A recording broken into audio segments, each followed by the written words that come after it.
Locked outside, freezing, abandoned, Evelina's heartbeat races as the music swirls inside, the laughter mocking her pain, and then the glass shatters, his hand, the Duke's hand, reaching through the shards of the window. Was it pity, or is something darker drawing him to her? Hello, lovely. If you're enjoying this historic romantic tale, I'd be so grateful for a like or a subscribe. It helps me bring you more stories of love, longing, and history. And if you're up for it, tell me in the comments where you're watching from. I read every note, and it always brings a smile to my face. Chapter 1. The Invisible Daughter. The china teacup shattered against the wall beside Evelina's head, missing her by mere inches. She didn't flinch. 3 years had taught her that flinching only encouraged Lady Constance. "Clumsy girl," her stepmother said, her voice sharp as the porcelain shards now scattered across the drawing-room floor. "Clean it up, and when you've finished, the silver needs polishing before tomorrow's ball." Evelina bent to gather the pieces, her fingers moving with practiced efficiency. The afternoon sun slanted through the windows of Fairmont House, illuminating dust motes that danced in the air, free in a way she would never be. This house, once filled with her father's laughter and her mother's gentle presence, had become a prison with walls made of duty and cruelty. "Yes, Lady Constance," she murmured, "and do not address me so formally. Call me Mother, Lady." Constance's lips curved in a smile that never reached her eyes. "We are family, after all." The word tasted like ash in Evelina's mouth, but she swallowed it down. "Yes, Mother, it hadn't always been this way." 3 years ago, Evelina had been Lady Evelina Fairmont, beloved daughter of Thomas Fairmont, a gentleman of modest but respectable means.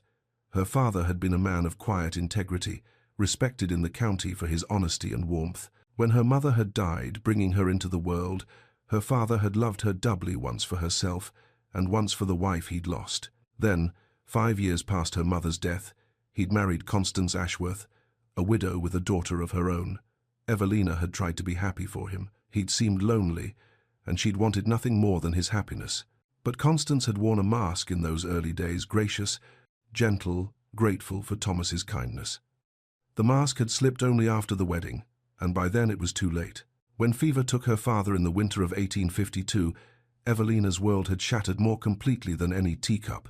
Within a week, she'd gone from cherished daughter to unpaid servant. The modest inheritance her father had left became Constance's to control until Evelina reached her majority, and Constance had made it abundantly clear that Evelina would see none of it. "The silver, Evelina," Lady Constance reminded her, examining her nails with affected boredom. "It won't polish itself." Evelina carried the dustpan of broken china to the kitchen, then retrieved the silver service. As she worked, she could hear voices drifting from the upstairs drawing room, her stepmother and stepsister, discussing tomorrow's ball at Blackthorn Castle. "The Duke of Blackthorn will surely notice you this year, Isabel," Lady Constance cooed. "You've blossomed into such a beauty." Isabel's laugh was high and self-satisfied. "Do you truly think so, Mamma? Lord Ashford seemed quite taken with me at the Weatherby soiree." "Lord Ashford is acceptable, but Duke Armitage would be a triumph. Such a shame about his father. They say he's been quite altered since the late Duke's passing. Remote, cold, but eligible nonetheless." Evelina's hands stilled on the silver salver. The Duke of Blackthorn. She knew that name, though she couldn't quite place why it resonated so deeply. Something about her father. "And what of the ghost?" Isabel's voice dropped to a mock whisper that was clearly intended to carry. "Shall we bring our phantom sister to the ball?" Lady Constance's responding laugh was like cut glass. "The ghost of Fairmont House? I suppose we must. It would look peculiar otherwise. Though who would notice her?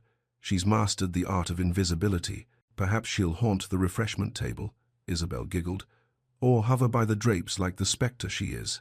The words struck precisely where they were meant to land, but Evelina had long since learned to let such cruelty flow past her like water over stone. She was still here, still standing. That was victory enough. When the silver was polished to gleaming perfection and her other tasks completed, Evelina retreated to her small room in the attic, the room that had once been a servant's quarters and was now hers. It was cold and spare, but it was also private, and privacy had become precious. She lit a single candle and pulled her father's journal from its hiding place beneath a loose floorboard. The leather was worn soft with age, and she knew many of the entries by heart. Still, she opened it, seeking comfort in his familiar handwriting. The entry she found made her breath catch. June 18th, 48. Richard Armitage, Duke of Blackthorn, visited today. We walked the grounds as we did in our youth, and he spoke of his son, Samuel, a serious boy, he says, burdened too early with the weight of expectation. I told him of my Evelina, who shares that same thoughtful nature. Richard smiled and said, perhaps our children might find in each other what we have found in our friendship, a soul who understands the peculiar loneliness of duty. Let them find friendship, Thomas, he said. The world is cold enough without it. I found myself hoping he was right.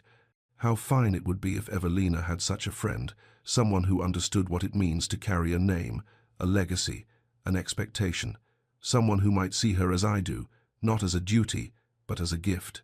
Evelina traced her fingers over her father's words. The Duke of Blackthorn, the late Duke, had been her father's dear friend. She'd forgotten, or perhaps she'd been too young to truly understand. And they'd spoken of friendship between their children. She thought of what she'd heard about the current Duke, remote, cold, altered by grief. Perhaps he, too, knew what it meant to lose everything. The thought was dangerous. It kindled something in her chest that felt perilously close to hope. Tomorrow night, she would attend the ball at Blackthorn Castle. She would be mocked and overlooked, dressed in whatever cast-off gown Lady Constance deemed appropriate for the ghost. She would stand at the edges of the ballroom, invisible as always, and yet, let them find friendship, her father had written. Evelina closed the journal and pressed it to her heart. Tomorrow she would face another humiliation. But tonight, alone in her cold attic room, she allowed herself to dream of something different. Not rescue, she'd learned better than to hope for that.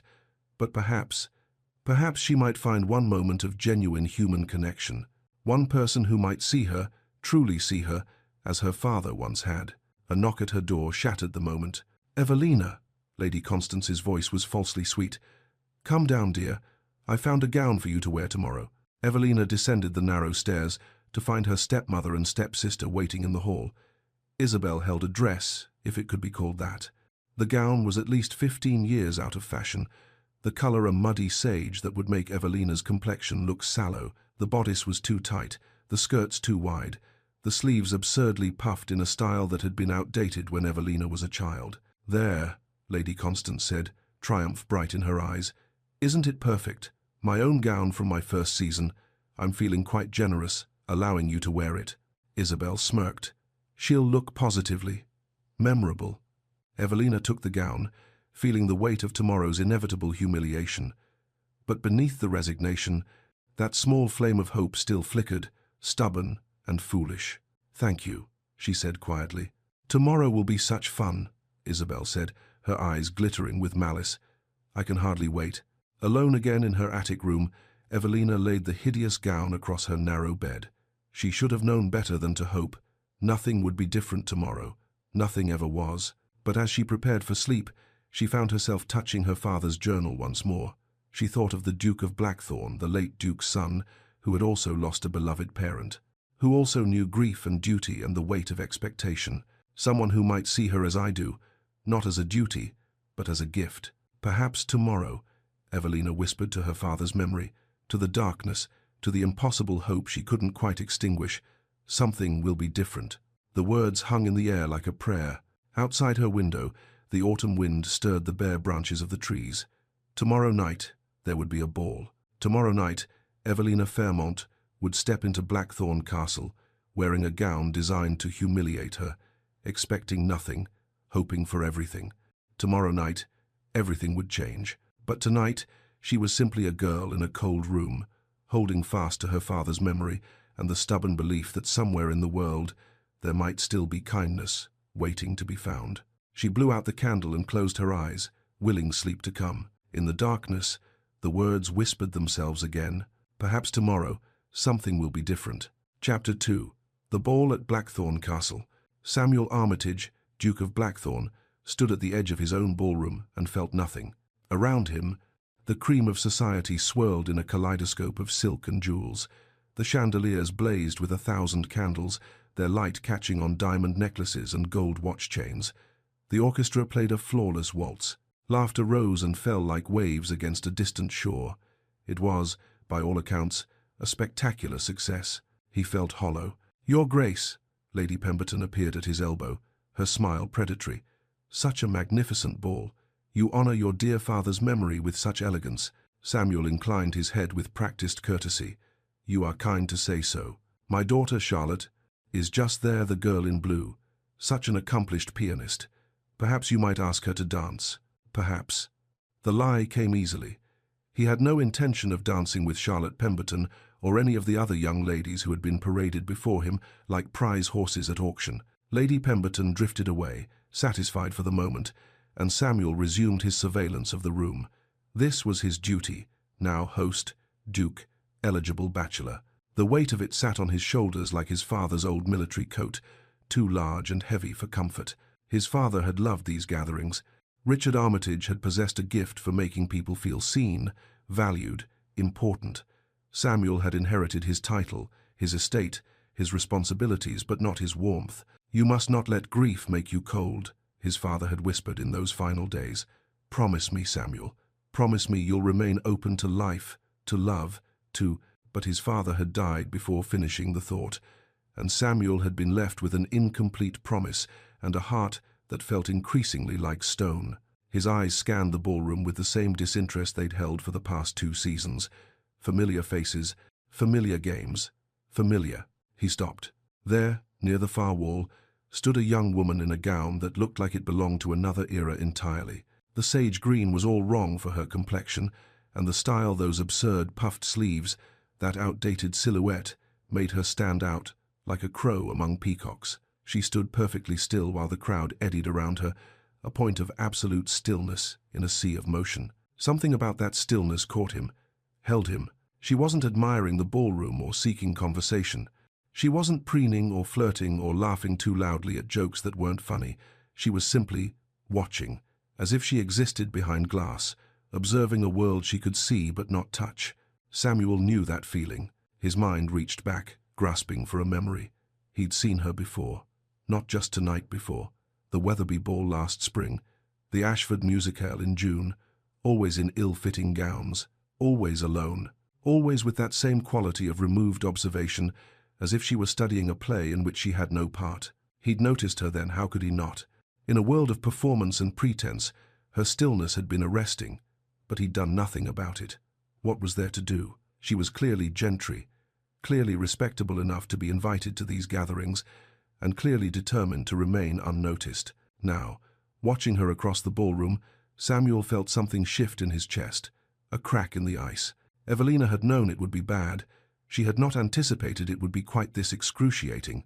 Blackthorn Castle was magnificent, all soaring ceilings and gleaming marble, with tapestries that probably cost more than her father's entire estate.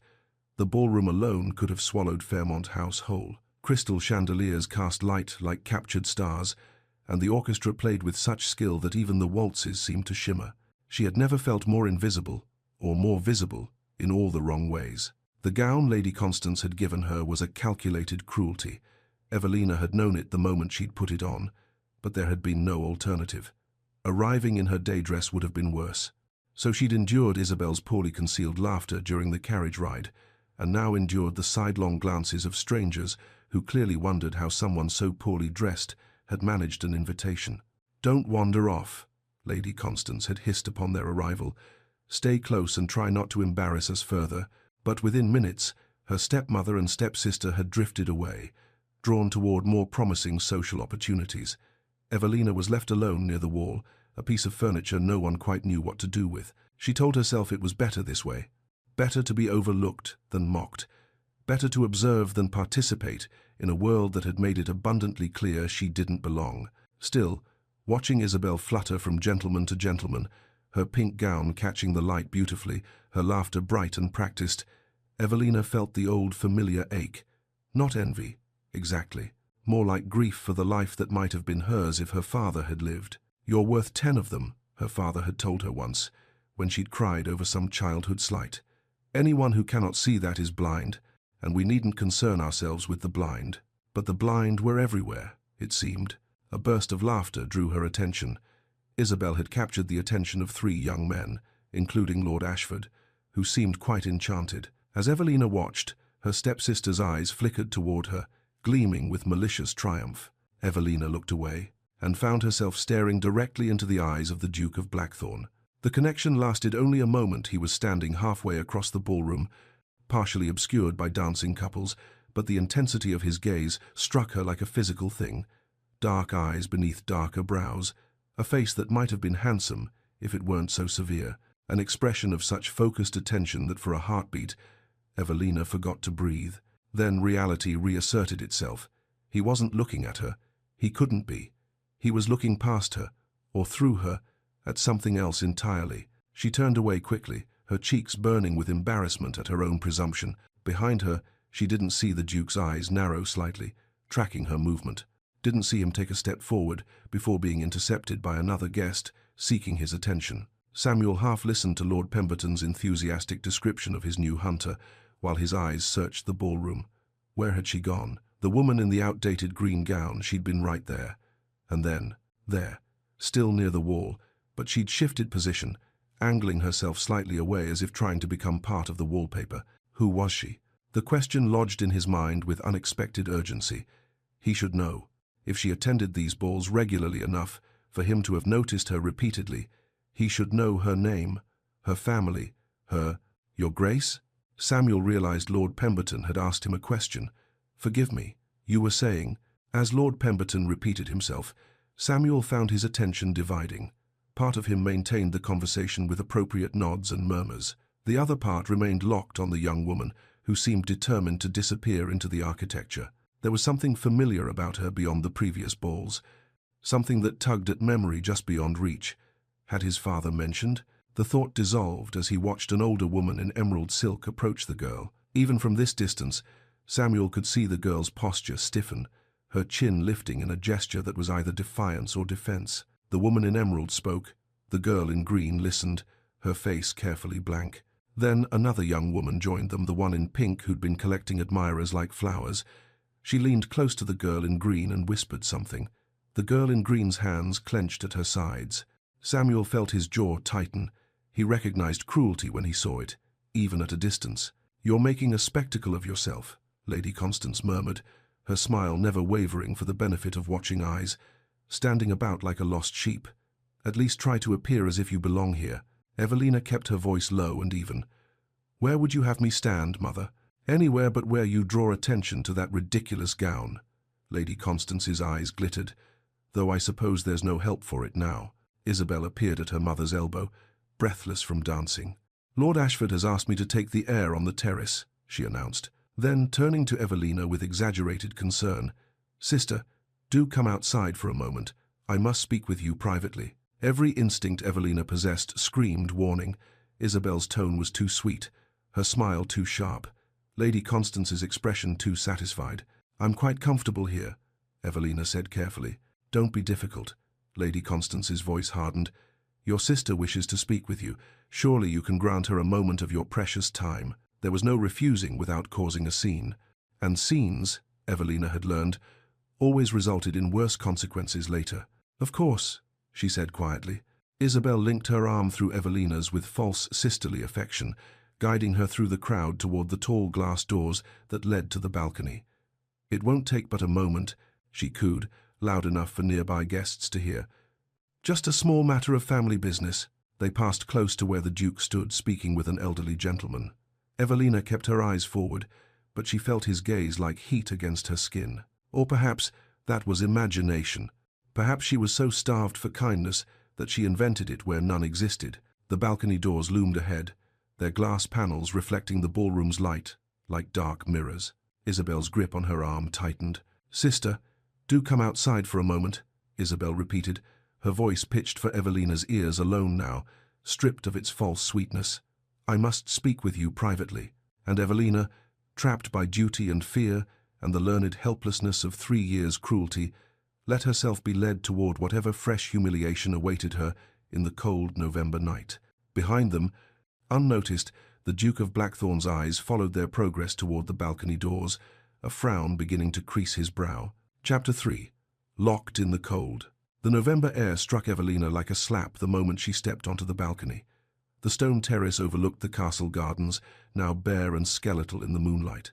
From inside, The ballroom had seemed almost unbearably warm with the press of bodies and the heat of 1,000 candles.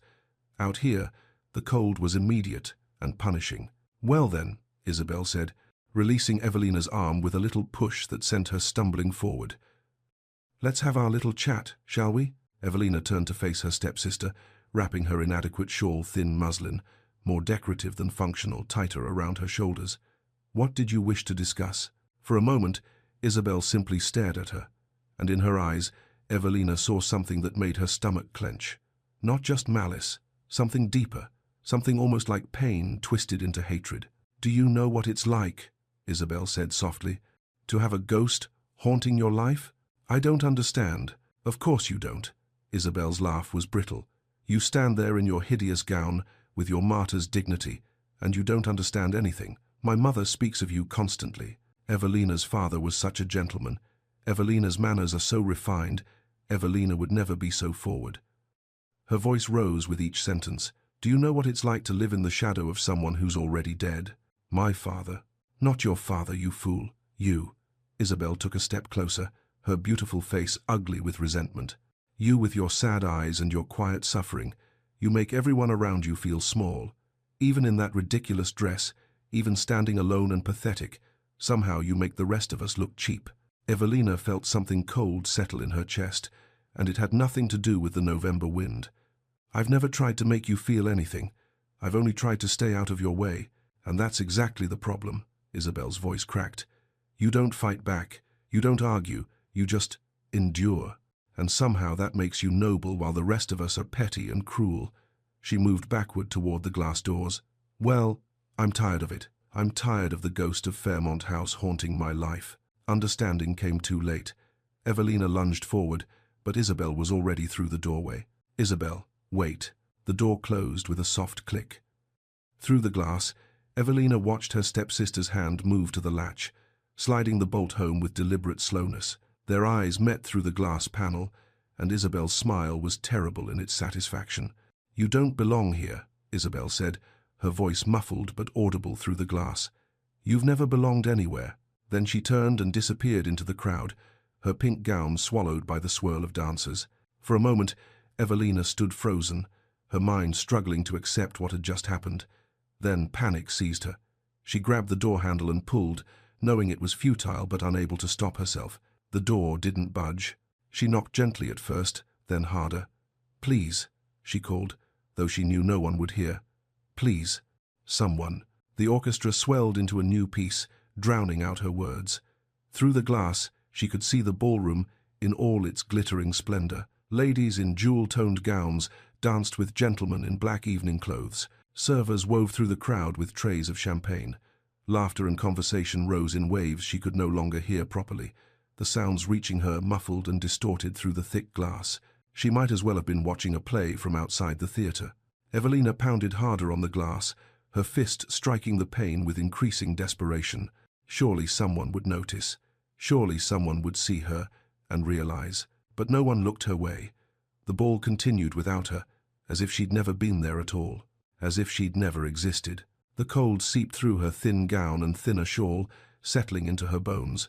She wrapped her arms around herself, still knocking, still hoping, still waiting for someone to notice that she was missing. The familiar ache of abandonment spread through her chest, the same feeling she'd had when her father died, when the servants who'd known her since childhood had been dismissed, when Lady Constance had moved her belongings to the attic.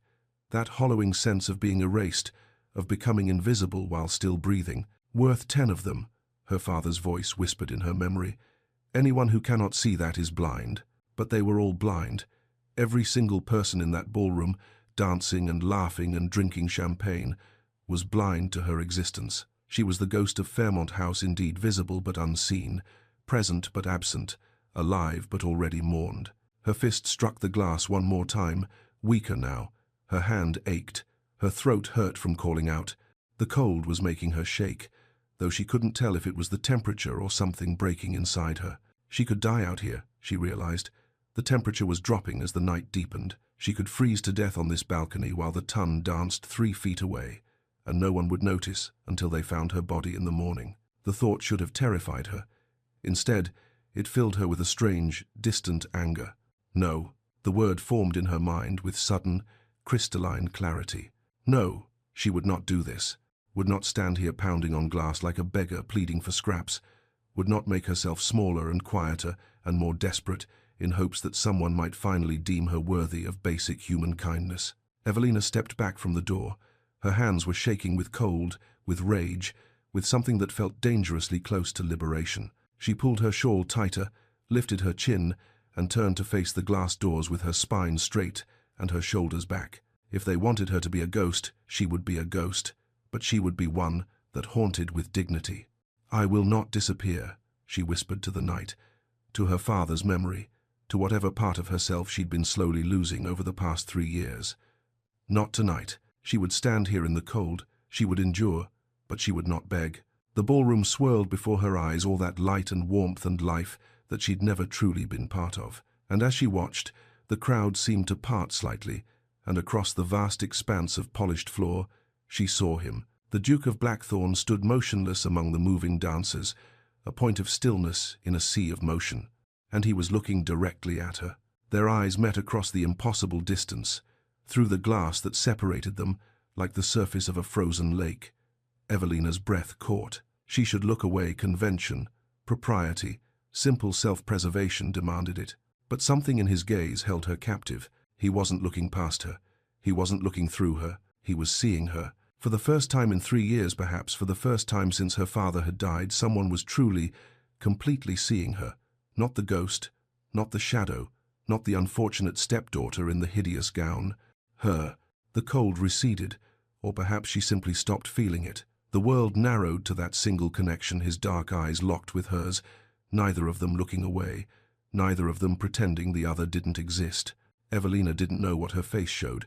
She couldn't control her expression, couldn't summon the blank mask she'd learned to wear. All she could do was stand there, shaking with cold and defiance, and something that felt terrifyingly like hope, and meet his gaze with her own. She watched his expression change.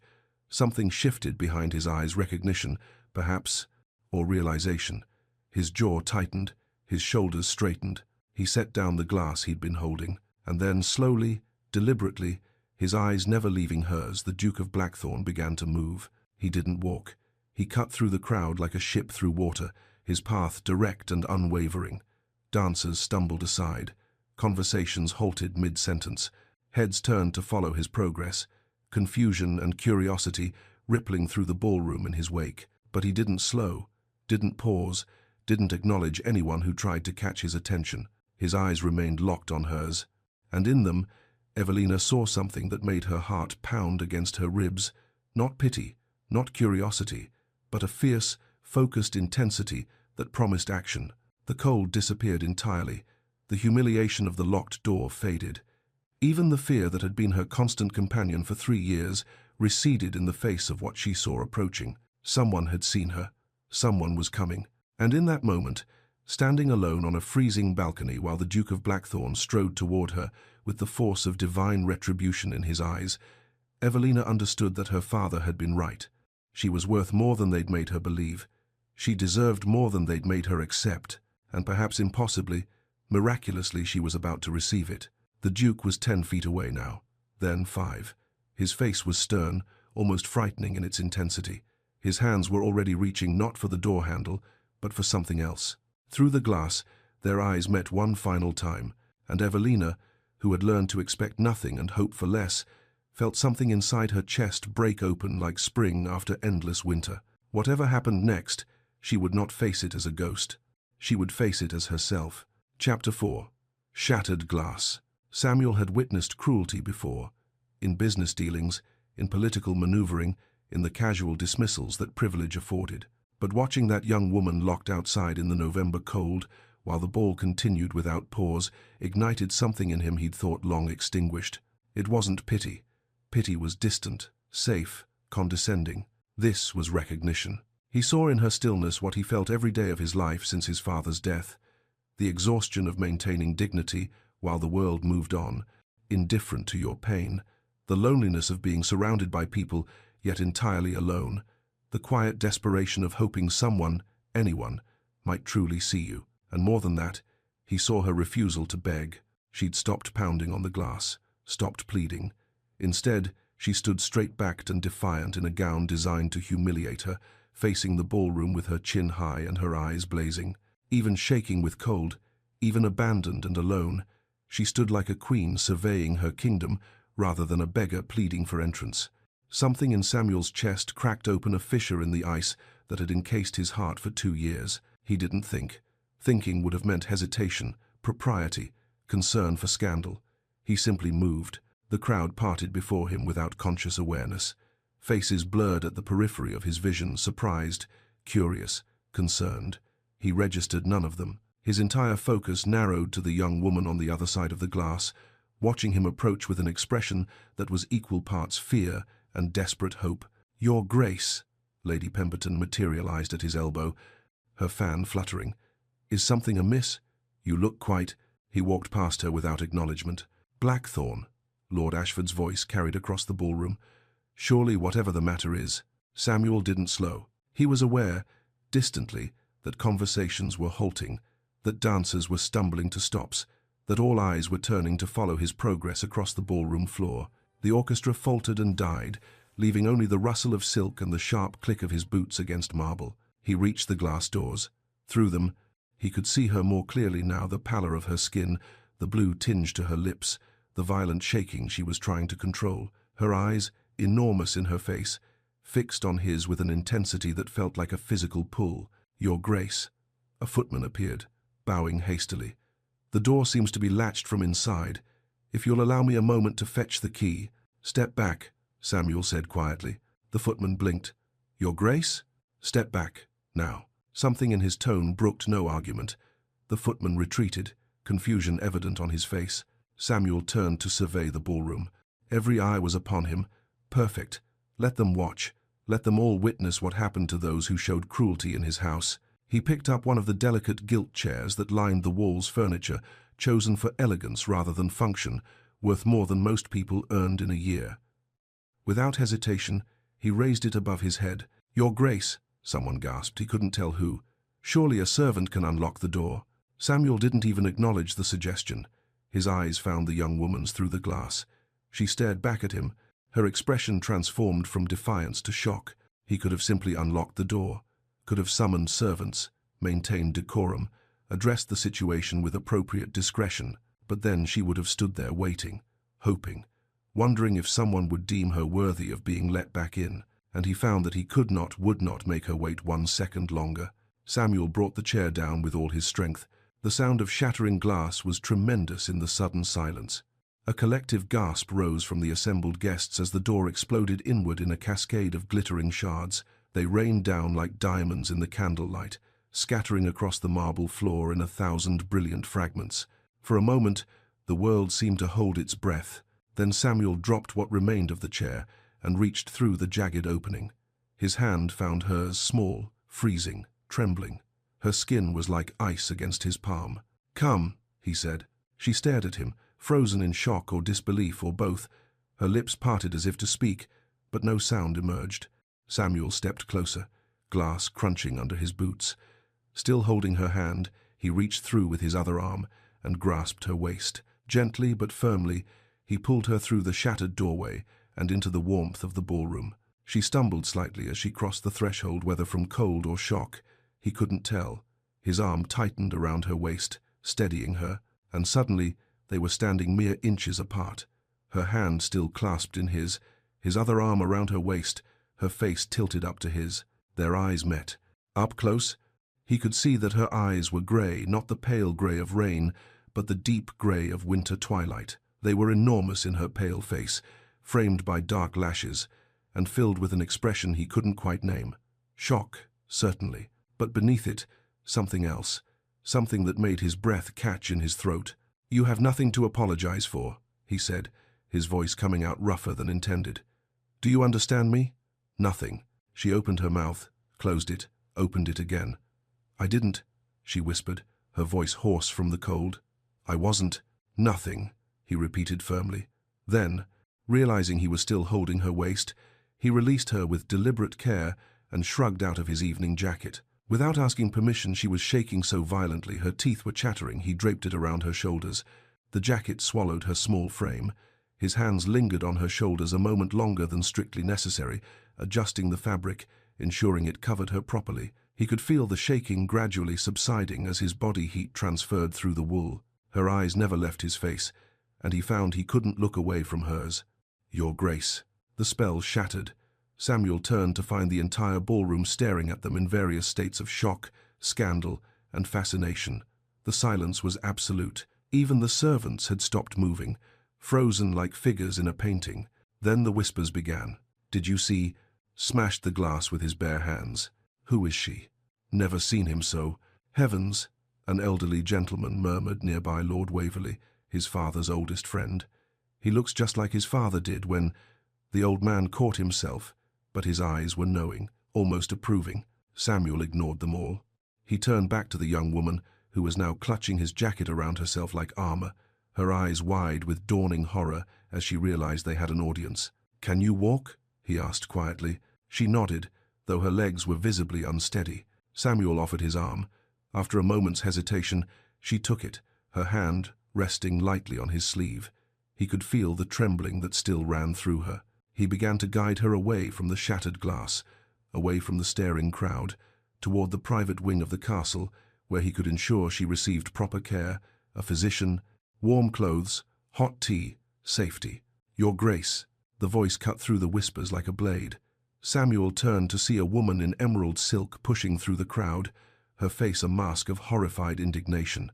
Behind her, a younger woman in pink, the one he'd seen, speaking with his guest on the balcony moments before the door closed, had gone pale as death. "Your Grace, I must insist." The woman in emerald reached them, slightly breathless. "This is highly irregular. That girl is my responsibility. My stepdaughter. I really must." Samuel looked at her, really looked at her, and saw in her eyes the same cold calculation he'd learned to recognize in those who valued appearance over substance, status over kindness. This was the woman who had raised the girl trembling beside him. This was the woman in whose house she lived. This was the woman under whose care she had learned to expect nothing. "Your responsibility," Samuel repeated, his voice carrying across the silent ballroom. Each word was precise, controlled, edged with ice. "Your stepdaughter was locked outside on a freezing balcony during a ball at my castle, in my house, under my hospitality." The woman paled slightly. "A misunderstanding, surely. The door must have—" "The door was latched from inside," Samuel interrupted. "There was no misunderstanding. Nevertheless, she is my charge, and I really must insist that you allow me to—" "Not anymore." The two words fell into the silence like stones into still water. Samuel felt the girl beside him stiffen in surprise. The woman in emerald blinked, confusion crossing her features. "I beg your pardon." "Not anymore," Samuel repeated, his voice carrying absolute certainty. "Miss—" He paused, realizing he didn't know her name, didn't know anything about her, except that she'd stood on his balcony with dignity and tact while the world tried to break her. He looked down at her. "Your name?" "Evelina," she whispered. "Evelina Fairmont." The name struck him like lightning. Fairmont, Thomas Fairmont, his father's dearest friend, the daughter his father had made him promise to watch over if anything happened to. Everything fell into place with sickening clarity. The promise his father had extracted on his deathbed, the girl he was supposed to protect from a distance. The reason her stillness at previous balls had haunted him some unconscious recognition, perhaps of a duty unfulfilled. He'd failed his father's last request. For 3 years, he'd noticed her at balls and done nothing, watched her stand alone and did nothing, observed her quiet suffering and did nothing. Not anymore. Samuel turned back to the woman in emerald, his expression hardening. "Lady Fairmont, I presume? Or do you prefer your previous name?" "Lady Constance Fairmont," the woman said stiffly. "Lady Constance." Samuel's voice could have frozen fire. "Miss Evelina Fairmont is a guest of Blackthorn Castle, and will remain so for as long as she wishes. Is that understood?" Lady Constance's face flushed. "You cannot simply—" "I can," Samuel said softly, "and I have. This conversation is concluded." He turned away, dismissing her as thoroughly as one might dismiss a servant. Beside him, Evelina swayed slightly. He tightened his arm, supporting her weight as he guided her through the parting crowd. Behind them, the whispers erupted into a roar of speculation, but Samuel didn't care. His father had asked him to protect Thomas Fairmont's daughter. He'd failed that duty for 3 years. He would not fail it again. Chapter 5. The Awakening. The private sitting room was smaller than the ballroom, but no less elegant. A fire crackled in the marble hearth, filling the space with warmth that felt almost violent after the cold of the balcony. Evelina stood near the flames, still wrapped in the Duke's jacket, trying to stop shaking. She wasn't sure if the trembling was from cold anymore. "Mrs. Fletcher," Samuel was saying to the housekeeper, who'd appeared with remarkable speed, "send for Dr. Harrison immediately, and have the Rose Room prepared fresh linens, a hot bath, warm clothes, whatever Miss Fairmont requires. At once, Your Grace." The older woman's eyes were kind as they swept over Evelina. "Poor lamb. I'll see to it personally. And tea. Hot, with plenty of sugar." "Yes, Your Grace." The housekeeper departed, leaving them alone. Samuel moved to the sideboard and poured something amber into a glass. He brought it to Evelina, pressing it into her hands. "Brandy," he said, "for the cold." Evelina's hands wrapped around the glass automatically, seeking its warmth. She took a small sip and nearly choked as the liquid burned down her throat, but the warmth spread through her chest, loosening something tight that had formed there. "Thank you," she managed.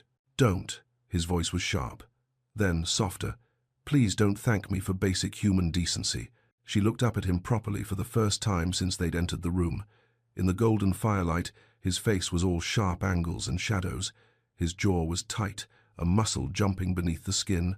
His hands opened and closed at his sides in a rhythm that suggested barely controlled emotion. When he spoke, his voice maintained careful control, but she could hear the fury beneath it, not directed at her, but on her behalf.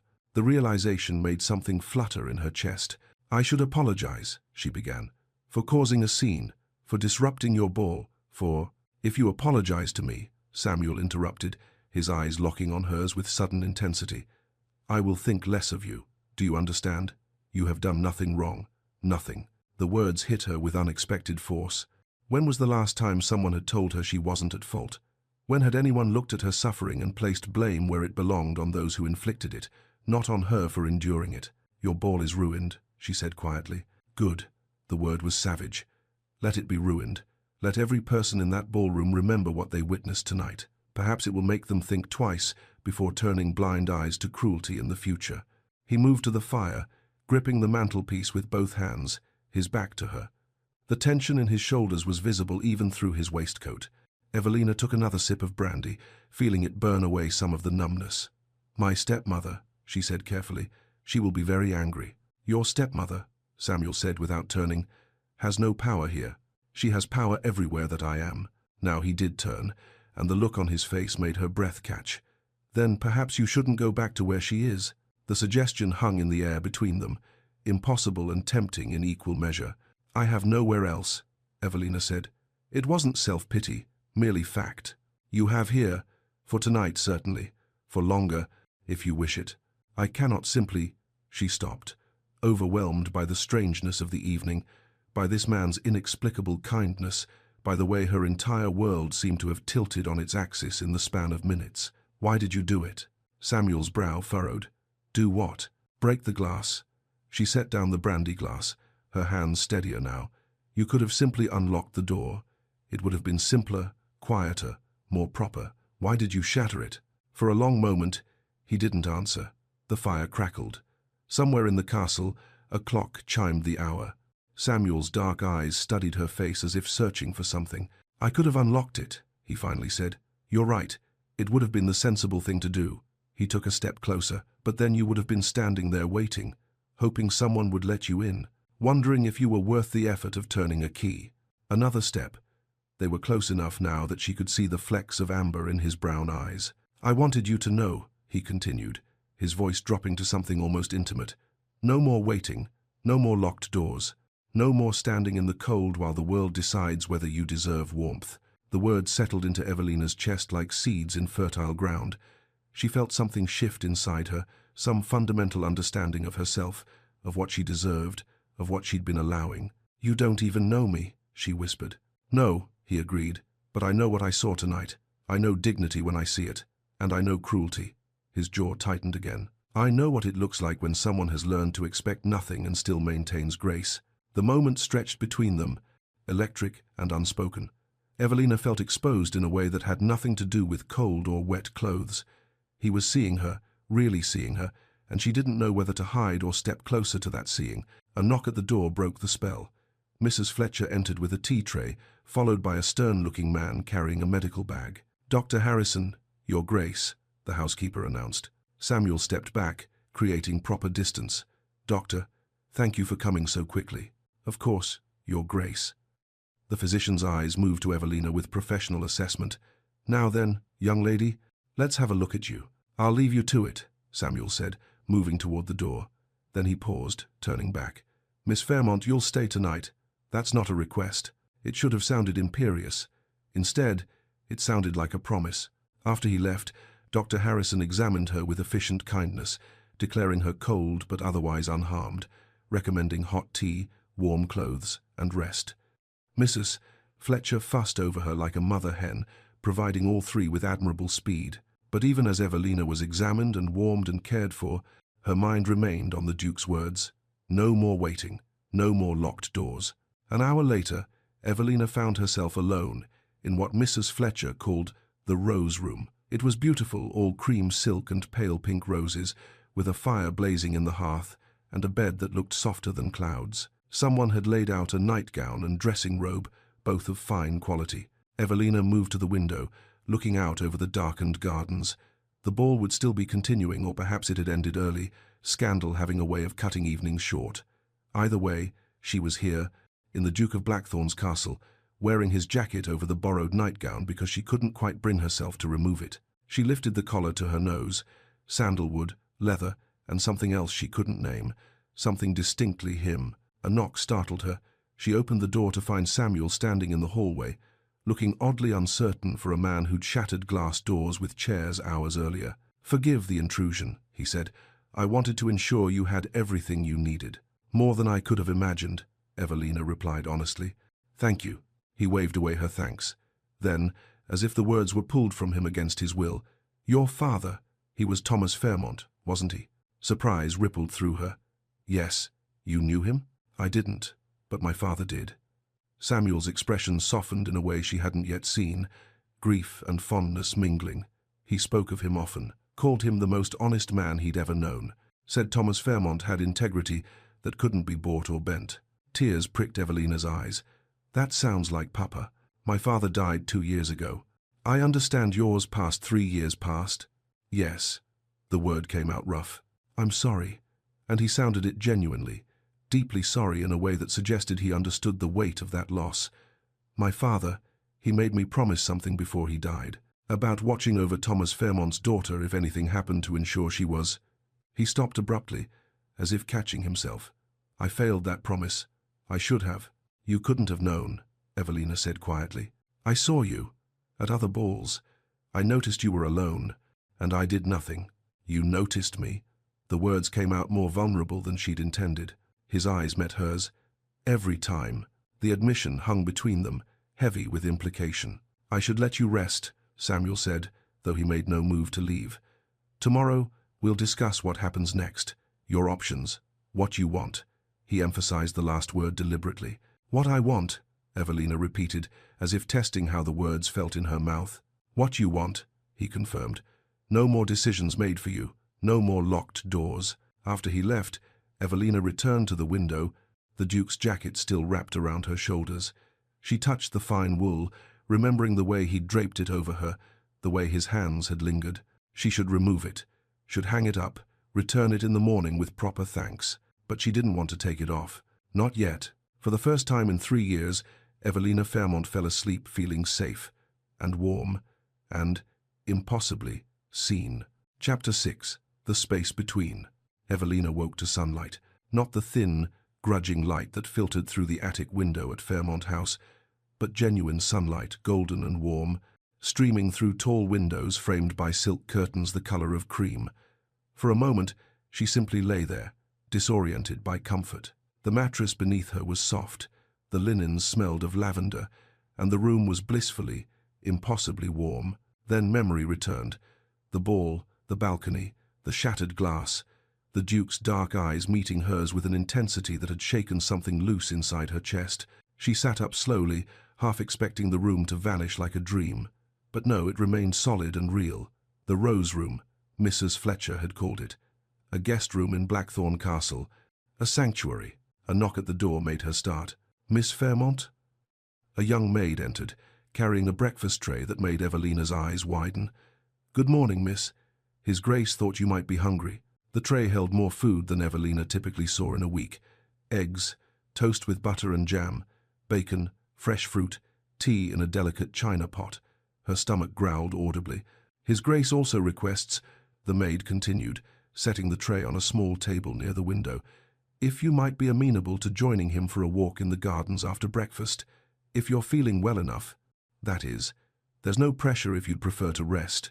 Evelina found herself nodding before she'd fully considered it. "Yes. Tell him yes. I would like that." The maid smiled. "Very good, miss. I'll return in an hour to help you dress. His Grace had some clothes sent from the village this morning. He estimated your size. I hope they'll do." After the maid left, Evelina ate slowly, savouring every bite. When had she last eaten without anxiety, without Lady Constance's cold eyes cataloguing every mouthful as evidence of greed? When had food last tasted like pleasure rather than survival? The clothes, when the maid returned with them, were simple but well made. A day dress in soft blue wool, undergarments that actually fit, a warm pelisse, and sturdy walking boots. Everything was new, unchipped by previous wearers, chosen for comfort rather than humiliation. Evelina caught sight of herself in the mirror as the maid finished arranging her hair. She looked different, not transformed.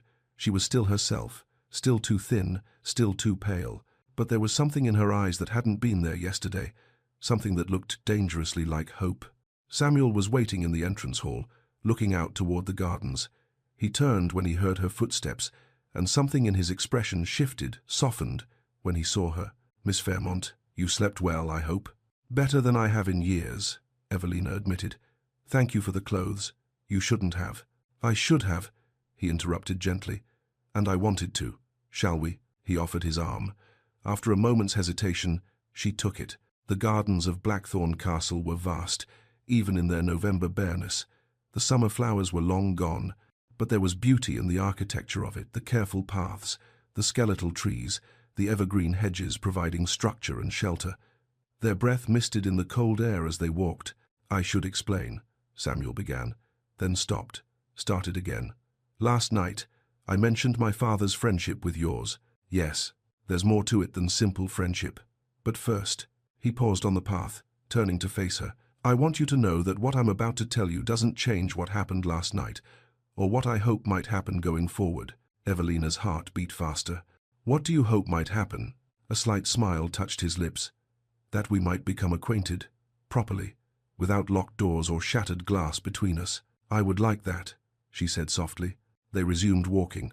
For a while, neither spoke, but it was a comfortable silence. Evelina found herself noticing details, the way Samuel's jaw relaxed slightly in the open air, as if he too felt freed by the absence of watching eyes, the care with which he adjusted his pace to hers, the way he seemed to be choosing his words carefully, as if they mattered. "Do you read?"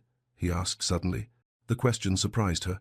"Yes, when I can. Lady Constance believes novels are frivolous, but I—" She stopped, unwilling to confess how she'd hoarded her father's books, reading by candlelight in her attic room. "But you read them anyway," Samuel finished, and there was approval in his voice. "What do you prefer? Gothic romances? Moral tales? Poetry, actually." The admission felt strangely vulnerable. There's something about the way a good poem can capture an entire world in a few lines, make you feel less alone. Samuel stopped walking. "You prefer poetry? I know it's not fashionable." "No, it's just I prefer poetry as well." He sounded almost wondering. "Most people I meet have no patience for it.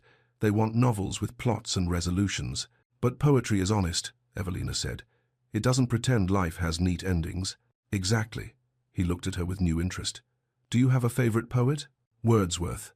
I know he's considered old-fashioned now, but there's one line that always—" She stopped, suddenly, self-conscious. "Which line?" She took a breath. "The world is too much with us, late and soon. Getting and spending, we lay waste our powers." Samuel's expression transformed. "Little we see in nature that is ours," he continued, his voice quiet but certain. "We have given our hearts away. A sordid boon." They finished together. "This sea that bears her bosom to the moon." Evelina felt something warm bloom in her chest. When was the last time she'd shared words with someone who understood their weight? When had anyone looked at her with this expression, surprise and recognition, and something that felt like delight? She smiled. Actually smiled, not the careful, controlled expression she'd learned to wear at Fairmont House, but a genuine smile that came from somewhere deep and long dormant. Samuel's face softened as he saw it. "You should do that more often." "Do what?" "Smile. It transforms your entire face." She felt heat rise to her cheeks and looked away, flustered by the compliment. They resumed walking, but something had shifted between them, some invisible barrier had thinned. "Tell me about your father," Samuel said. "What was he like?" The question should have hurt. Instead, it felt like permission. And so Evelina found herself speaking carefully at first, then with growing ease about Thomas Fairmont, about his gentle wisdom and his terrible jokes, about the way he'd taught her to see kindness as strength rather than weakness, about Sunday walks and evening conversations, and the way he'd made her feel that her thoughts and opinions mattered. Samuel listened without interruption. No judgment, no pity, no awkward platitudes. Just complete, focused attention, the rarest gift of all. When she finished, he was quiet for a moment. Then, "He sounds like he was a remarkable man." "He was." She glanced at Samuel. "What was your father like?" Something shuttered in Samuel's expression, then deliberately opened again, as if he'd decided to trust her with the truth. "He was a good man who made mistakes. He loved deeply, too deeply perhaps. My mother died when I was young, and I think he never recovered from that loss." He paused. "He wanted me to have what he lost, genuine partnership in marriage, built on mutual respect and affection, but he went about it the wrong way." "What do you mean?" Samuel hesitated, and Evelina could see him weighing his words. "There's something I need to tell you about our fathers, about promises that were made." A commotion at the castle entrance interrupted him. They both turned to see a carriage rolling up the drive, elegant, expensive, drawn by matched greys. Samuel went very still beside her. "No." "What is it?" Evelina asked. The carriage door opened. A woman stepped out, beautiful in the way that magazine illustrations were beautiful, all perfect proportions and practiced grace. Her traveling dress was the height of fashion, her blonde hair arranged in elaborate curls beneath a stylish bonnet. She looked around the courtyard with the air of someone surveying familiar territory. Then her eyes found them in the garden. "Samuel, darling," her voice carried across the distance, bright and possessive. "We need to talk." Evelina felt Samuel tense beside her. She looked up at his face and saw something that made her stomach drop. Not love, she was certain of that, but dread, yes, and underneath it, unmistakable guilt. "Clara," Samuel said, his voice flat. "What are you doing here?" The woman Clara began walking toward them, her smile sharp as the broken glass that had littered the ballroom floor the night before. "Is that any way to greet an old friend?" Her eyes swept over Evelina with cool assessment. "And who is this?" Evelina felt suddenly small in her borrowed dress, provincial and plain next to this woman's polished elegance. She started to step back, to create distance between herself and Samuel, but his hand caught her arm gently. "This is Miss Evelina Fairmont," he said, his voice carefully neutral. "She's a guest at Blackthorn. Miss Fairmont, may I present Miss Clara Ashford?" "How charming," Clara said, though her smile didn't reach her eyes. "Samuel, I really must speak with you, privately. It's rather urgent. Whatever you need to say can wait until—" "It cannot wait." Clara's voice hardened. "It concerns matters from 2 years ago that you and I both know require immediate attention." The tension in Samuel's jaw returned. Evelina could feel the careful control in his grip on her arm, not restraining, but anchoring, as if he were holding on to something he didn't want to lose. "Excuse me," Evelina said quietly. "I should return to the castle." "You don't have to," Samuel began. "I do," she said, meeting his eyes. "It's quite all right." But it wasn't all right. Even as she walked back toward the castle, even as she heard Clara's bright laugh and Samuel's lower response behind her, Evelina felt something cold settle in her chest. She'd been foolish. Of course a man like the Duke of Blackthorn had a past. Of course there were beautiful women with claims on his attention, his time, his future. What had she been thinking? Walking in gardens and quoting poetry as if she were his equal, rather than a charity case he'd rescued on impulse. Behind her, Clara's voice drifted across the garden. Now then, Samuel, about the promises you made. Evelina didn't look back. Chapter 7. The past arrives. Clara Ashford moved through Blackthorn Castle as if she'd never left. She knew which servants to address by name and which to ignore. She knew the morning room caught the best light and that the library had a draught near the east windows. She ordered tea without asking permission and rearranged flowers in the entrance hall with proprietary ease. Watching from the stairs, Evelina felt like the intruder she supposed she was. She was engaged to His Grace, Mrs. Fletcher murmured, appearing at Evelina's elbow with the quiet sympathy of someone who'd witnessed too much and said too little. 2 years back. Lasted nearly 6 months before he ended it. Quite suddenly, if I recall. There was talk, but His Grace never explained, and Miss Ashford left for the continent shortly after. I see, Evelina said, though she wasn't sure she did. Thought you should know, miss. Given Mrs. Fletcher gestured vaguely, encompassing everything. The rescue, the shattered glass, the poetry and gardens, the hope Evelina had been foolish enough to feel. Well, thought you should know. Over the next 3 days, Clara established herself at Blackthorn with the confidence of someone reclaiming lost territory. She presided over breakfast, organized evening entertainments, and attached herself to Samuel's side with the ease of long familiarity. And she was charming. That was perhaps the worst part. Evelina had expected obvious cruelty, the kind Lady Constance and Isabel wielded like blunt instruments. Instead, Clara deployed precision strikes disguised as kindness. Miss Fairmont, what a lovely dress, she remarked on the second morning, her smile warm. Samuel always did have excellent taste. He chose nearly my entire wardrobe when we were engaged, said he enjoyed imagining what would suit me. A delicate pause. I'm sure he's equally thoughtful with all his charity cases. Or, at dinner. Samuel, do you remember the Pemberton ball where you danced every dance with me? You said, what was it you said? That you'd never felt so understood by anyone. A light laugh. How young we were. Though I suppose some connections transcend time, don't they? Each comment was calculated to remind Evelina and Samuel of their shared history. Each smile carried the weight of intimacy Evelina could never match. Samuel, for his part, seemed increasingly tense. The ease Evelina had glimpsed in the garden was gone, replaced by the same careful control she'd seen at the ball. He was unfailingly polite to Clara, but distant. Still, he didn't ask her to leave. On the third afternoon, Evelina found herself alone in the morning room when Clara entered. Ah, Miss Fairmont, I was hoping we might speak privately. Clara settled into a chair with practiced grace, arranging her skirts just so. I feel we've gotten off on the wrong foot. Have we? Evelina kept her voice neutral. I want you to understand I'm not the villain in this story. Clara's composure cracked slightly, revealing something raw beneath.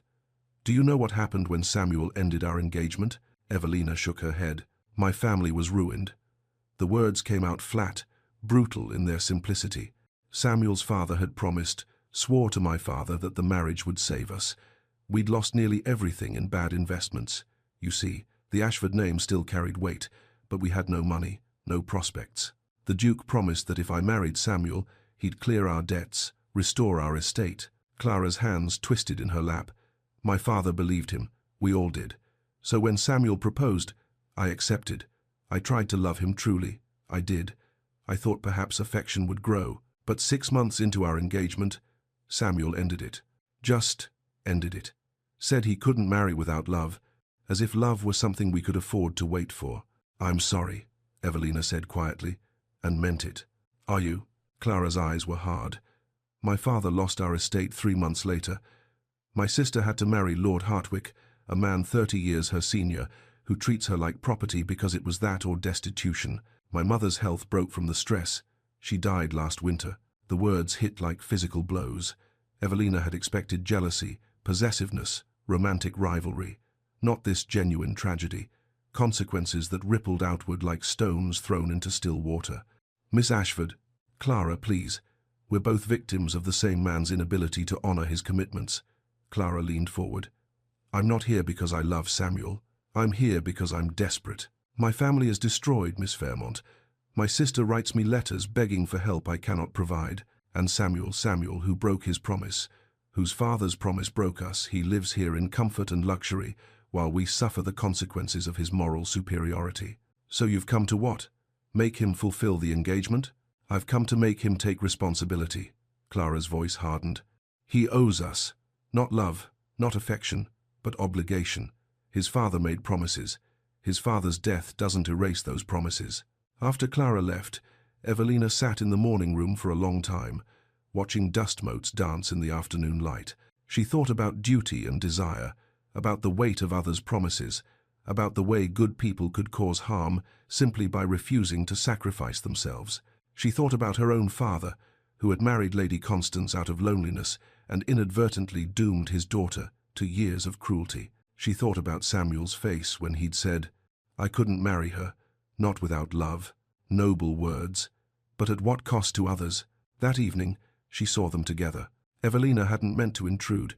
She'd been in the library, losing herself in books as she'd always done when reality became too much to bear. But voices in the hallway drew her to the door, and through the crack, she saw them. Clara was crying genuine tears, not theatrical ones. Samuel's arms were around her, his hand stroking her hair with the ease of long familiarity. They stood in the hallway like that, and the intimacy of it, the obvious history, the shared grief was more painful than any of Clara's calculated comments. "I'm sorry," Samuel was saying. "I'm so sorry, Clara. If I'd known, if I'd understood the full extent." "But you did know," Clara said against his shoulder. "Your father told you. He told you what was at stake, and you chose your conscience over my family's survival." Evelina turned away before she could hear his response. She found him later that night in the drawing room, staring into the fire with the expression of a man fighting battles on multiple fronts. "I'm leaving," Evelina said without preamble.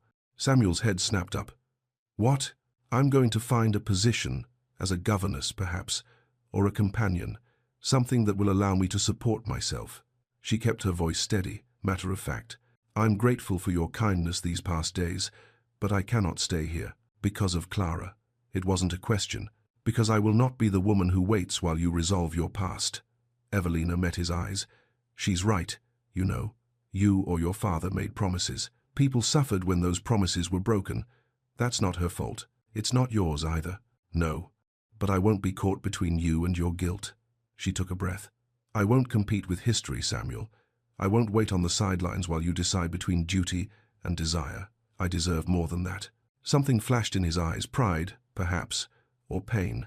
"You're right. You do deserve more." He stood, closing the distance between them. "Please don't go. Not yet. Give me time to—" "Time to what?" Evelina interrupted. "To resolve your engagement? To clear your father's debts? To figure out whether you're helping me because you want to or because you feel obligated? To figure out how to do right by everyone."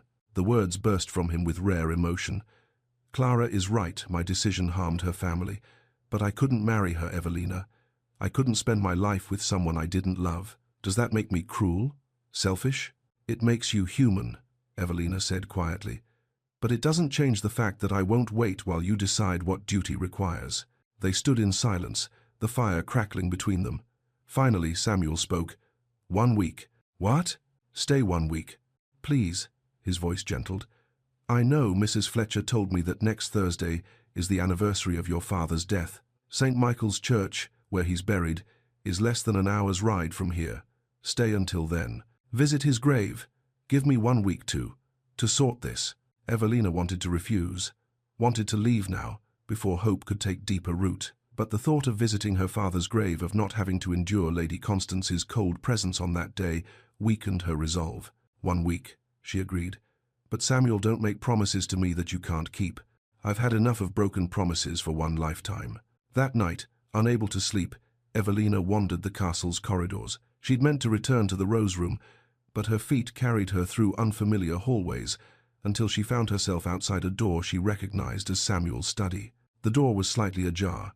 Lamplight spilled through the crack. And voices. "You owe me this, Samuel." Clara's voice tight with emotion. "You owe my family. You know you do." "I know." Samuel sounded exhausted. "I've known since the day I ended our engagement. But Clara, but nothing. Your father promised mine that our families would be united. That promise cost my family everything when you broke it. The least, the absolute least you can do is honor it now. Even though we'd both be miserable, we'd be secure. Isn't that worth something?" A pause. "Or is your conscience more important than my sister's suffering? than the memory of what our families were. Evelina turned away, her heart hammering. She shouldn't have listened, shouldn't have heard, but now she couldn't unhear it. She fled back to the rose room, but sleep wouldn't come. Instead, she lay awake, watching moonlight track across the ceiling, and wondered how something that had felt so much like destiny 4 days ago could feel so much like mistake now. 1 week. She'd promised 1 week. After that, she would leave this place and its beautiful, guilt-ridden Duke and its desperate, tragic Clara. After that, she would find her own path, alone. Chapter 8. The Portrait and the Truth. Evelina could not bear another breakfast with Clara's pointed comments and Samuel's carefully neutral responses. She could not endure another day of watching them navigate shared history while she remained perpetually on the outside, an interloper in someone else's story. So she wandered. Blackthorn Castle was vast enough to lose oneself in, and Evelina had always been good at disappearing. She drifted through corridors she hadn't yet explored, past rooms whose purposes she could only guess, until she found herself in a long gallery lined with portraits. The faces that stared down at her were uniformly stern, generations of Armitages in various styles of dress, their expressions ranging from proud to imperious to vaguely disapproving. She walked slowly past them, studying features that occasionally echoed in Samuel's face: the strong jaw, the dark eyes, the bearing that came from generations of certainty about one's place in the world. Near the end of the gallery, she stopped. The portrait was smaller than the others, less prominently displayed. It showed a man in his 30s, handsome, with Samuel's eyes and a softer version of his features. Beside him stood a young woman, beautiful in the way. Morning frost is beautiful, perfect, cold, glittering. The woman was unmistakably Lady Constance, younger, unlined by bitterness, but undeniably her stepmother. The same sharp cheekbones, the same calculating eyes, the same smile that never quite reached its target. Evelina's hands trembled as she read the small brass plate affixed to the frame: Duke Richard Armitage and Lady Constance Ashworth, 1798. Ashworth, her stepmother's maiden name.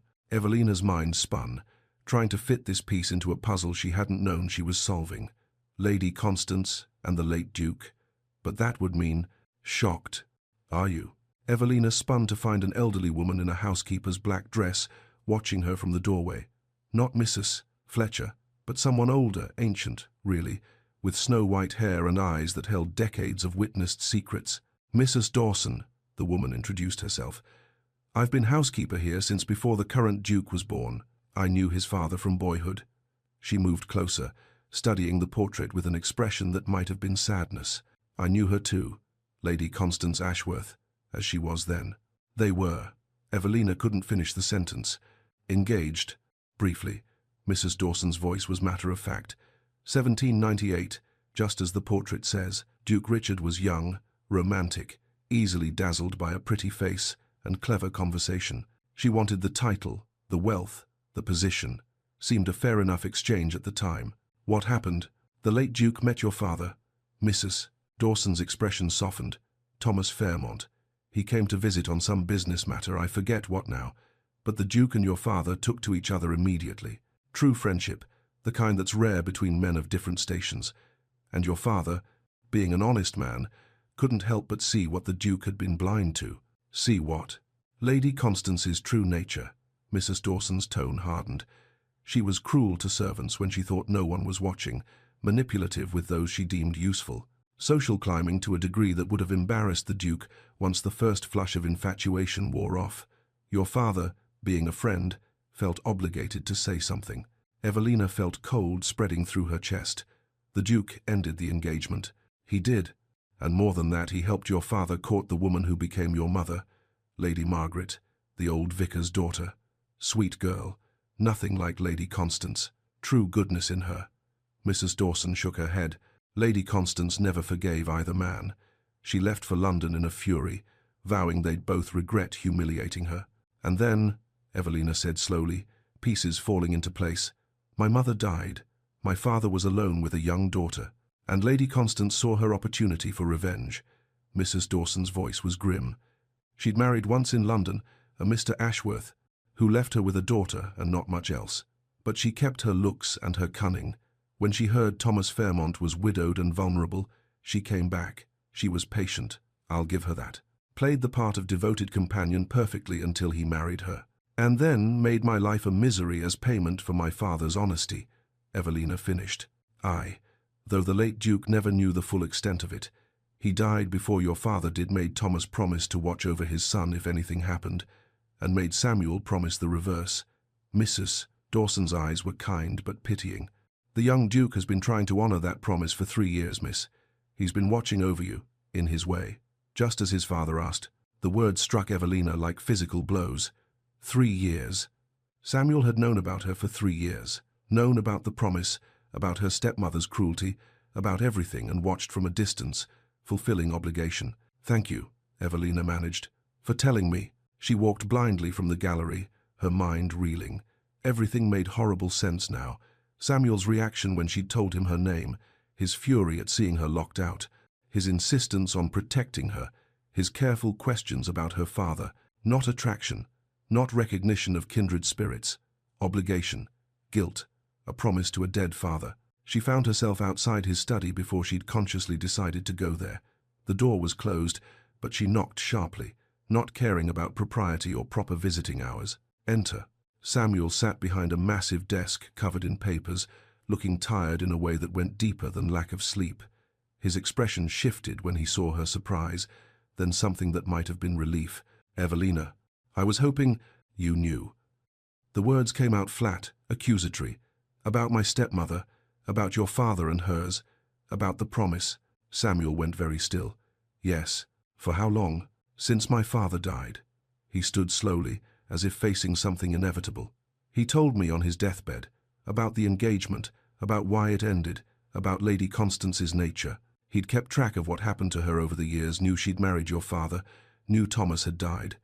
He made me promise to watch over Thomas Fairmont's daughter, to ensure she was protected if Lady Constance's true nature emerged. So you've been watching me? Evelina felt something crack inside her chest. For 3 years, at balls, in village, everywhere, watching and doing nothing while she destroyed me piece by piece. I didn't know the full extent. You knew enough. Her voice rose despite her attempt at control. You saw me alone at every ball. You noticed, you said so yourself. But you did nothing because watching from a distance fulfilled the letter of your promise, if not the spirit. Samuel flinched as if she'd struck him. You're right. I failed that promise. I failed you. And the rescue, the kindness, the garden walk and poetry, and she couldn't continue. All of it was obligation, guilt, finally honoring a deathbed promise. It started as obligation. The words burst from him with raw frustration. Yes. Is that what you want to hear? My father made me promise to watch over you from a distance. I knew your stepmother's history.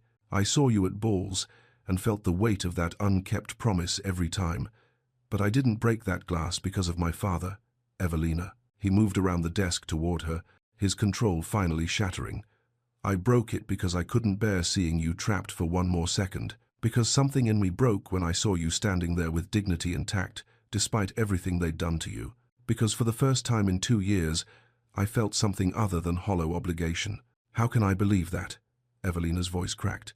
How can I trust that any of this is real when it's all built on a foundation of promises and guilt? How can I prove it's real when you've already decided it isn't? Samuel's voice matched hers in pain. What would you have me do? Evelina? Deny that I knew about the promise? Lie about why I first took notice of you? I won't do that. I won't build anything on lies. Then build nothing, Evelina said, tears finally spilling over. Because I can't. I won't be another obligation in your life, another duty to fulfill, another promise to keep. You're not, aren't I? She laughed bitterly. Your father promised to protect Thomas Fairmont's daughter. You're doing exactly that. How do you know? How do I know that anything you feel is real and not just the satisfaction of finally fulfilling your duty? Samuel stared at her, and for a moment she saw something like despair in his eyes. I don't know how to prove something you're determined not to believe. The words hung between them, insurmountable. Then perhaps, Evelina said quietly, we've reached an impasse. She turned toward the door, but Samuel's voice stopped her. Don't leave, please. Give me a chance to what? Convince me? Court me? Check me off your list of obligations? She looked back at him, this man who had saved her and complicated her and broken something open inside her, that she'd thought safely sealed. "I'm leaving in the morning, Samuel. I should have left days ago. After the anniversary," he said desperately. "You promised to stay through the anniversary of your father's death. 3 more days. Why? So you can fulfill your promise completely? Make sure Thomas Fairmont's daughter is properly settled before you move on to your next obligation." She shook her head. "No, I'm done being anyone's duty. Evelina." But she was already gone, fleeing down the corridor before he could see her crying. Before she could see whether he followed, he didn't. In the rose room, Evelina pulled out the small bag she'd arrived with. Everything she owned that mattered fit inside it easily. Her father's journal, the few items of clothing Samuel had purchased, nothing else. She'd come to Blackthorn Castle with nothing, and she would leave with scarcely more. Her hands shook as she packed. Tears blurred her vision, but she didn't wipe them away. Tonight she would allow herself to grieve for what might have been, had circumstances been different. Had there been no promises, no obligations, no ghosts of the past shaping the present. Tomorrow she would leave. She would find a position somewhere, build a life on her own terms, stop waiting for someone else to decide her worth. But tonight she cried for the Duke who'd shattered glass for her but couldn't shatter the weight of his father's expectations. For herself, who'd been foolish enough to hope that being seen might be enough. For the space between them that seemed to grow wider with every honest word. Chapter 9. The Shattering. The morning of the 7th day dawned cold and clear. Evelina, dressed in the simple travelling clothes she'd arrived in, the ones Lady Constance had given her, now cleaned and pressed by sympathetic servants. Her bag sat packed by the door. After visiting her father's grave, she would leave Blackthorn Castle forever. The church of St. Michael stood at the edge of the village, its grey stone weathered by centuries. Evelina walked there alone, declining the carriage Samuel had offered through Mrs. Fletcher. The morning air was sharp with approaching winter, and the walk gave her time to prepare her heart for goodbye to her father, to the brief hope she'd allowed herself, to everything that might have been. She saw him before she reached the iron gates. Samuel stood beside her father's grave, his head bowed, his hands clasped behind his back. At his feet lay a wreath of white roses, winter roses, expensive and carefully chosen. Evelina almost turned back, but something, pride, perhaps, or the need for closure kept her moving forward. He looked up at her approach. For a moment, neither spoke. "I didn't mean to intrude," Samuel said finally. "I came at dawn. I thought you'd come later, in daylight, and I'd be gone by then." "Why did you come at all?" "To pay my respects to the man my father loved, the man who taught him what love should look like." Samuel's voice was quiet, stripped of the control she'd grown accustomed to. "My father told me once that your father showed him love wasn't possession or transaction, but genuine partnership. He regretted not learning that lesson in time to save his own marriage. He died wishing he'd been more like Thomas Fairmont." Evelina felt tears prick her eyes. She moved to stand beside the grave, reading the familiar inscription, "Thomas Fairmont. Beloved father, honest man." "He would have liked that," she said softly, "that he mattered to your father, that their friendship meant something." They stood in silence, two people mourning fathers who'd tried to shape a better future for their children and perhaps complicated it instead. "I loved him so much," Evelina whispered. "Sometimes I can barely remember his face clearly, but I remember how safe I felt when he was alive. Like nothing bad could truly touch me as long as he was there. My father used to say that's what good fathers do, they make the world feel conquerable." Samuel's voice was rough with emotion. "I miss him. Even though his promises have tangled everything, I miss him." It was the most honest thing he'd said to her. No careful control, no ducal propriety, just raw grief, matching hers. For a moment, standing in that churchyard with their shared losses laid bare between them, Evelina felt the anger that had sustained her through the night begin to crack. "I should go," she said, though she didn't move. "Back to the castle. Away from it. I've stayed longer than I intended." Samuel turned to face her fully. Evelina, whatever he'd been about to say, was interrupted by the sound of horses and carriage wheels. They both turned to see a commotion at the castle gates, visible from their vantage point on the hill. "What on earth?" Samuel murmured. They walked back together in tense silence. As they approached, the chaos became clearer.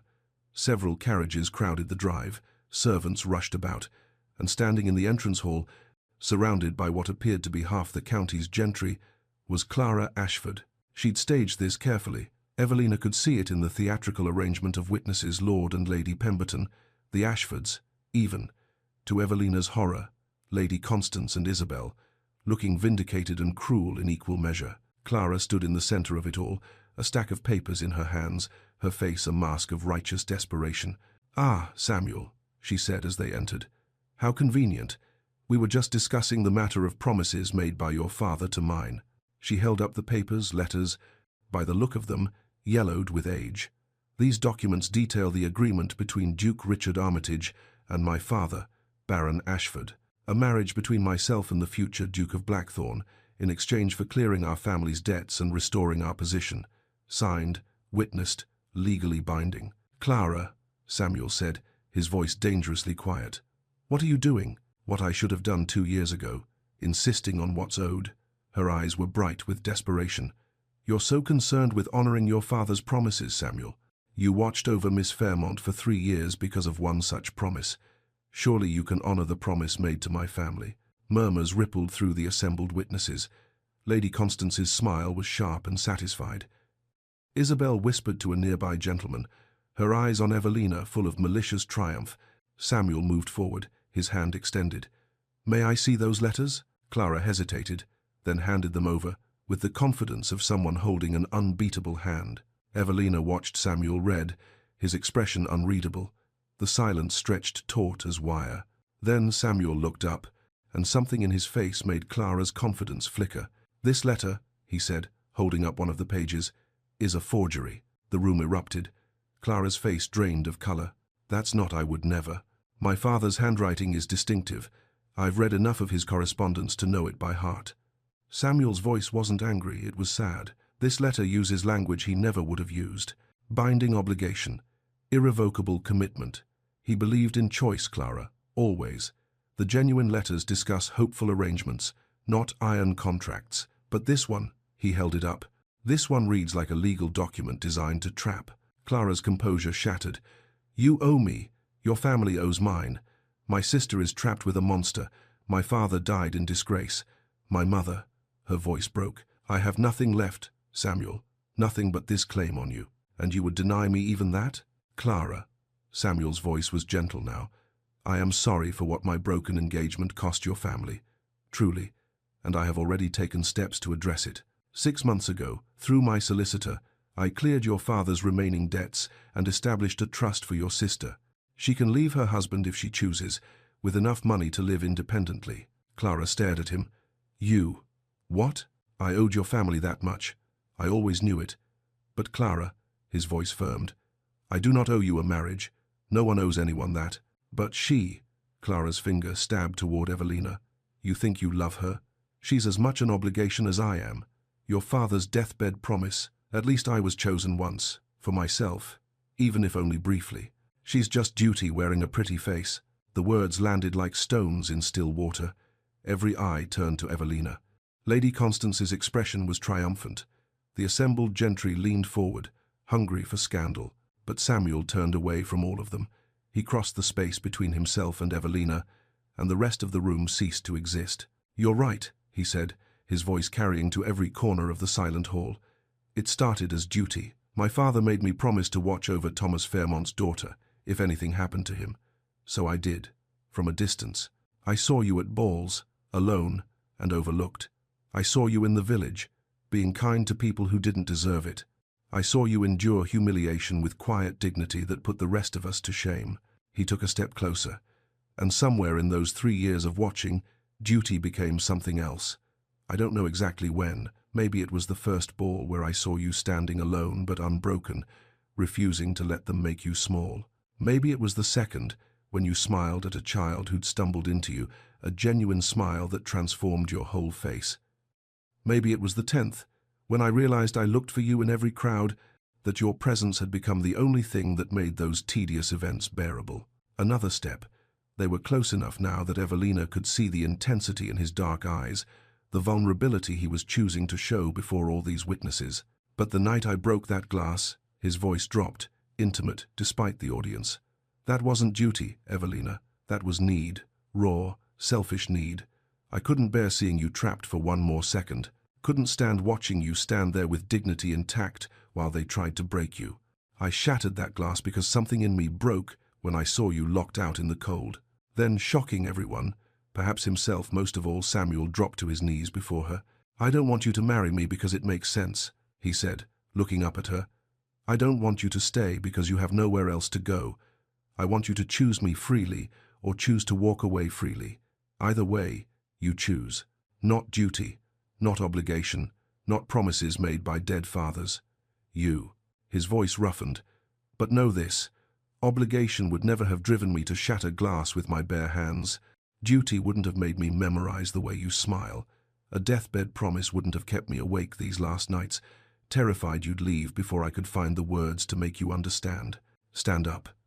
Evelina's voice was barely a whisper. "Please." Chapter 10. The Rewriting of Fate. 6 weeks. In 6 weeks, the world could transform itself completely. Evelina had learned this truth slowly, day by precious day, as autumn deepened into winter at Blackthorn Castle. She'd stood up that day in the entrance hall, surrounded by witnesses and scandal, and told Samuel to rise. Then, before everyone assembled, she'd said simply, "I choose to stay. Not as your obligation, not as your betrothed, but as myself, to see if what we feel can survive without the weight of duty crushing it." The ton had been scandalized, of course. A young woman, unchaperoned, staying at a bachelor's estate. Unthinkable. But Samuel had invited his aunt, a formidable dowager duchess, to take up residence as chaperone, and somehow the arrangement had become acceptable. Barely. The gossip had raged for weeks regardless. Evelina found she didn't care. The first week, Samuel's solicitor had arrived with documents that made Evelina's head spin. Her father's estate, modest but respectable, had been legally hers, upon reaching her majority at 21. Lady Constance had hidden this fact, controlling the funds through deliberate obscurity and Evelina's own ignorance of her rights. "It's not a fortune," the solicitor had explained, "but it's enough to provide independence. A house in the village, an income of £200 per annum. You need never be dependent on anyone again." The knowledge had settled into Evelina's chest like a key turning in a lock. Freedom, choice, the ability to walk away if she chose to, which made staying a true choice rather than necessity. Lady Constance, her cruelty finally exposed before witnesses who mattered, had retreated to a small property in the north. Without Evelina's inheritance to control, without social standing to maintain, she'd become irrelevant. The last Evelina had heard, her former stepmother lived in bitter isolation.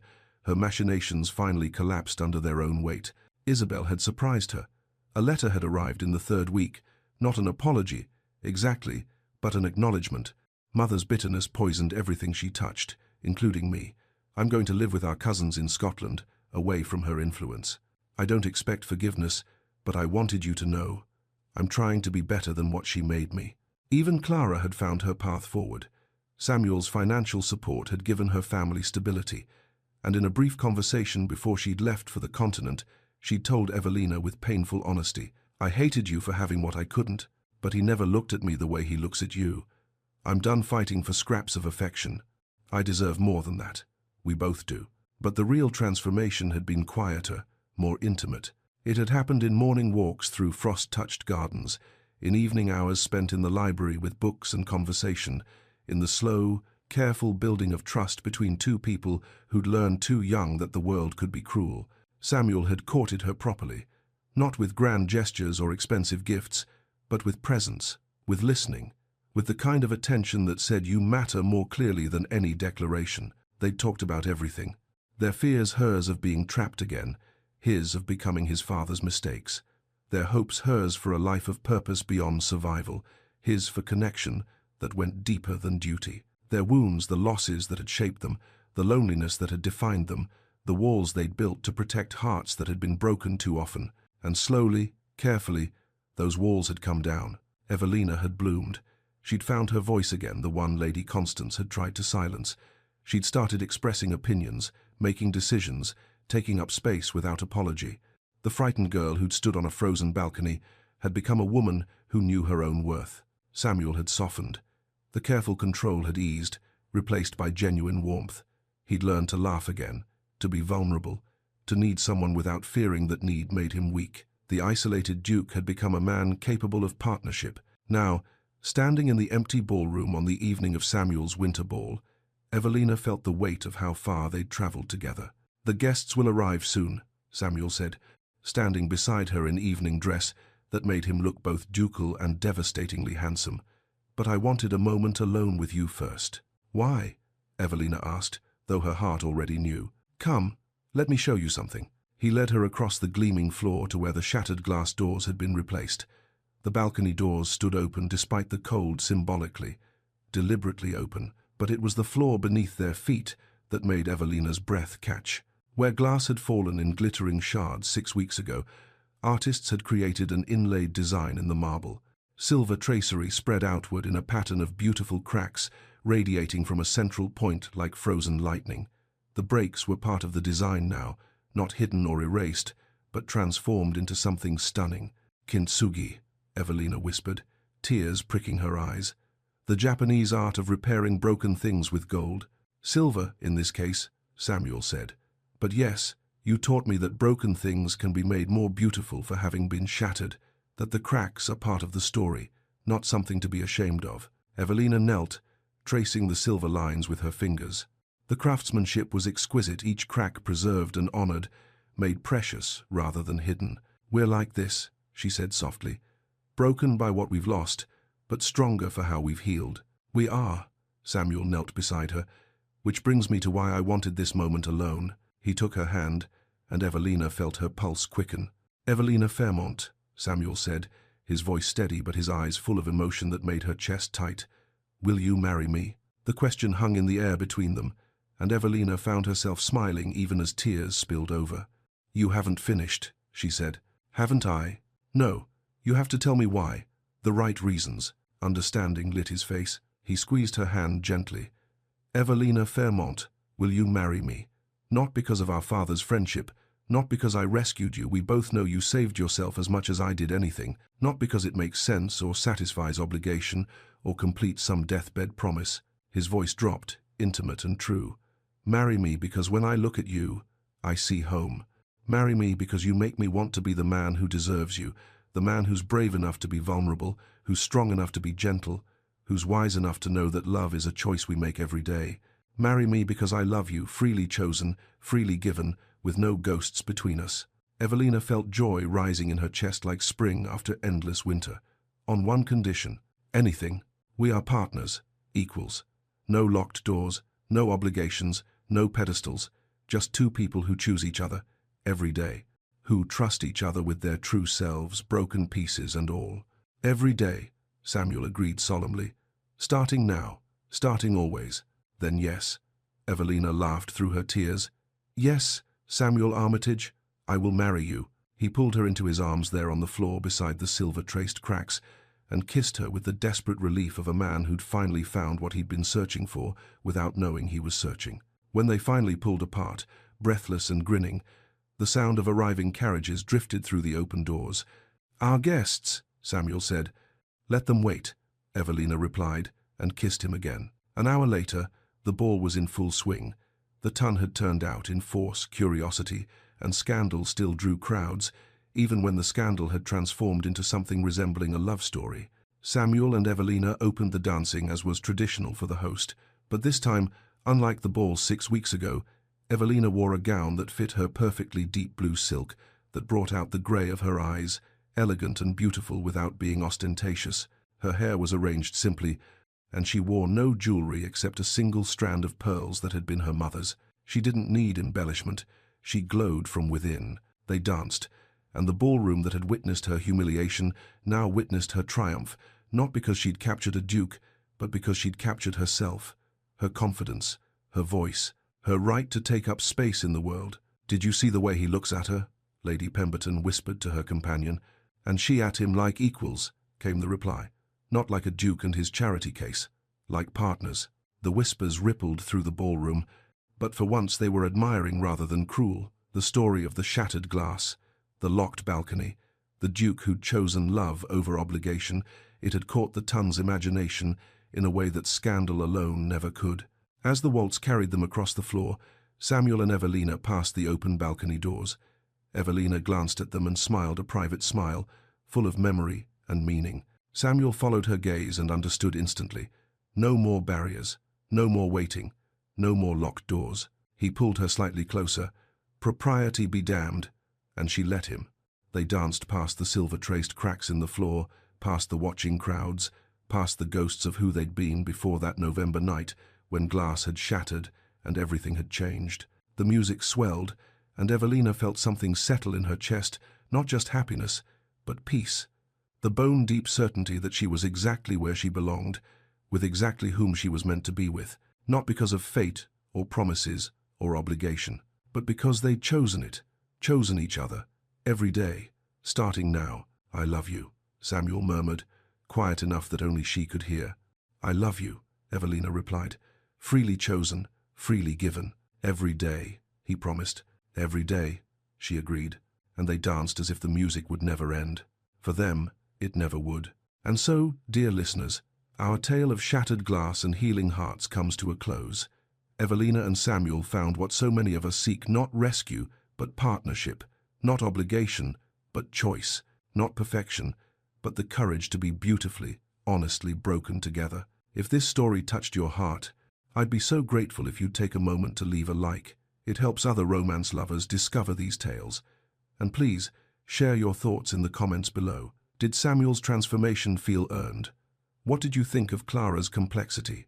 I read every comment, and your insights always add such richness to these stories. For those of you who've been following Evelina's journey, you know this is what Lyra's romance stories is all about. Tales where love isn't about being saved, but about choosing to be seen. Where happily ever after is earned through honesty, vulnerability, and the daily choice to show up for each other. If you're new here, welcome to our community of romance enthusiasts. Subscribe and tap that notification bell so you never miss a story. We have a library full of historical romances waiting for you, tales of second chances, forbidden love, and the kind of passion that changes everything. Until our next story, remember, like the silver-traced cracks in Blackthorn's ballroom floor, our broken places can become our most beautiful features, especially when someone loves us enough to see them as part of our story, not despite it. Thank you for spending this time with me. Sweet dreams, dear listeners, and may you find your own shattered glass moment, the one that changes everything. This is Lyra, signing off.